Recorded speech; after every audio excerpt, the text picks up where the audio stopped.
This is Pete for Kenshin1913 along with Mom. This is another Cooking with Kenshin1913. What are we making today? We're making Brussels and bacon. Okay, our first ingredient is Brussels sprouts, which are tiny, tiny little cabbages. Cut up onion, some bacon, which this is half a pound of bacon, and some grated cheese, which is about a half a cup, and some pepper. You really don't need to put an awful lot of salt in here because you're going to get some of that salt from the bacon. Yeah. But you wanna taste it before you're serving, okay? So I'm going to, if you saw one of our previous shows, I cut my bacon with kitchen shears, which makes it so much easier. Yeah. A lot of people don't like Brussels sprouts, right? I'm one of them. Not a big fan. But you had bacon, you had cheese, you had fried onions, then you got yourself a winning recipe, okay? So if you don't like bacon, or if you don't like Brussels sprouts after making this recipe, then you probably don't like Brussels sprouts. That's really my only thing. Just try it.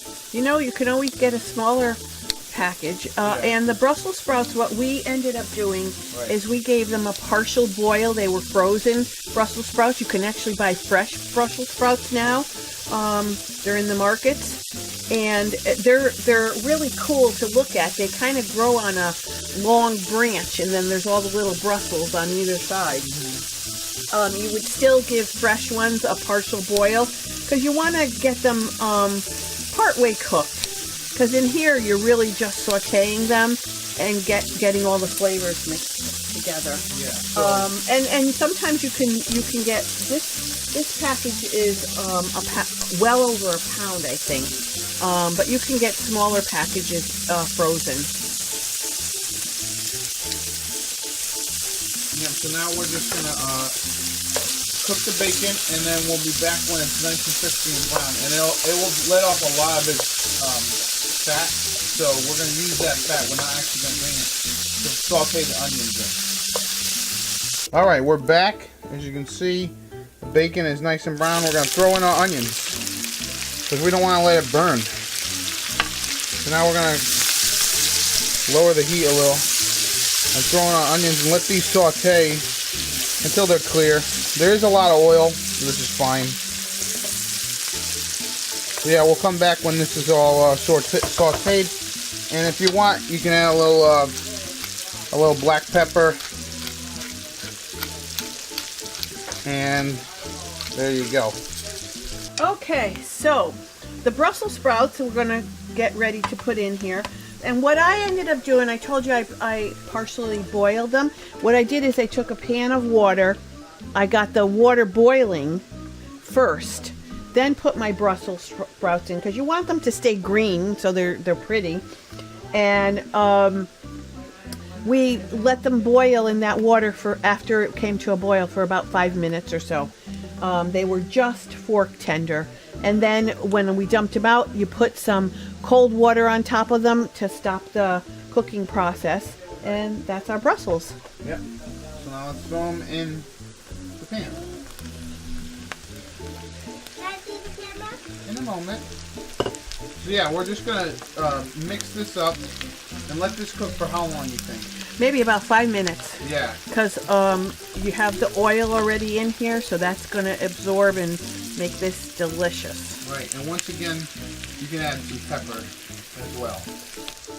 Okay, they're cooked. See, they're nice. Go right in. Fork goes smoothly in, so you know the Brussels are done. Yep. So I'm gonna turn this off. Yep. And we're going to add our cheese. This is Pecorino Romano, right? But yes, it is. You can use Parmesan.